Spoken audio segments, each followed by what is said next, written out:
ದೈವಾರಾಧನೆ ಎನ್ನುವುದು ಇಲ್ಲಿನ ಜನರ ನರನಾಡಿಗಳಲ್ಲೂ ಕೂಡ ಬೆಸೆದು ನಿಂತಿದೆ. ತುಳುನಾಡಿನ ಪ್ರತಿಯೊಂದು ಕುಟುಂಬವೂ ವರ್ಷಕ್ಕೆ ಒಂದು ಬಾರಿ ತಮ್ಮ ಕುಟುಂಬಕ್ಕೆ ಸೇರಿದ ದೈವಗಳಿಗೆ ನೇಮ ಅಥವಾ ಕೋಲ ಕೊಡುವ ಸಂಪ್ರದಾಯವನ್ನ ಅನಾದಿ ಕಾಲದಿಂದಲೂ ಆಚರಿಸಿಕೊಂಡು ಬರ್ತಾ ಇದ್ದಾರೆ.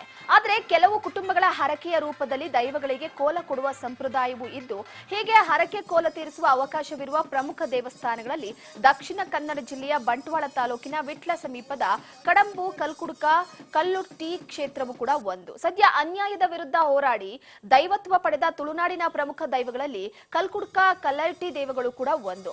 ಅಣ್ಣ ತಂಗಿಯಾಗಿರುವ ಈ ದೈವಗಳಿಗೆ ಹೆಚ್ಚಾಗಿ ಒಟ್ಟಿಗೆ ನೇಮ ನಡೆಯುತ್ತದೆ. ತುಳುನಾಡಿನ ಹೆಚ್ಚಿನ ಕುಟುಂಬಗಳಲ್ಲಿ ಈ ದೈವಗಳನ್ನ ಆರಾಧಿಸಿಕೊಂಡು ಬರ್ತಾ ಇದ್ದು, ಈ ದೈವಗಳಿಗೆ ನೇಮ ಅಥವಾ ಕೋಲಗಳು ಇಲ್ಲಿಗೆ ಹೆಚ್ಚಾಗಿ ನಡೆಯುತ್ತವೆ.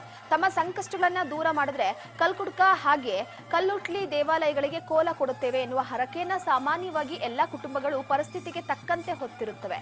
ಅಂತಹ ಹರಕೆಯನ್ನ ತೀರಿಸುವ ತುಳುನಾಡಿನ ಪ್ರಮುಖ ದೇವಸ್ಥಾನಗಳಲ್ಲಿ ವಿಟ್ಲಾದ ಕಡಬುವಿನಲ್ಲಿರುವ ಕಲ್ಕಡ್ಕ ಹಾಗೆ ಕಲ್ಲುಟ್ಲಿ ಕ್ಷೇತ್ರವು ಕೂಡ ಒಂದಾಗಿದೆ. ಇನ್ನು ಸುಮಾರು 600 ವರ್ಷಗಳ ಇತಿಹಾಸ ಹೊಂದಿರುವ ಈ ಕ್ಷೇತ್ರದಲ್ಲಿ ಭಾರಿ ಕಾರ್ಣಿಕವೂ ನಡೆಯುತ್ತದೆ. ಇದೇ ಕಾರಣಕ್ಕಾಗಿ ಇಲ್ಲಿ ಹರಕೆ ಹೊತ್ತು 5-6 ವರ್ಷಗಳಿಂದ ಬಳಿಕವೇ ಹರಕೆ ಕೋಲ ನೆರವೇರಿಸುವುದಕ್ಕೆ ಅವಕಾಶ ದೊರೆಯುತ್ತದೆ. ವಾರದ ಪ್ರತಿ ಮಂಗಳವಾರ ಮತ್ತು ಶುಕ್ರವಾರದಂದು ಇಲ್ಲಿ ಕಲ್ಕುಡ್ಕ ಕಲ್ಲುಟ್ಲಿ ದೇವಗಳ ನರ್ತನ ಸೇವೆಯ ಕೋಲ ನಡೆಯುತ್ತದೆ. ಭಾನುವಾರದಂದು ಇಲ್ಲಿ ದೈವಗಳಿಗೆ ತಂಬಿಲ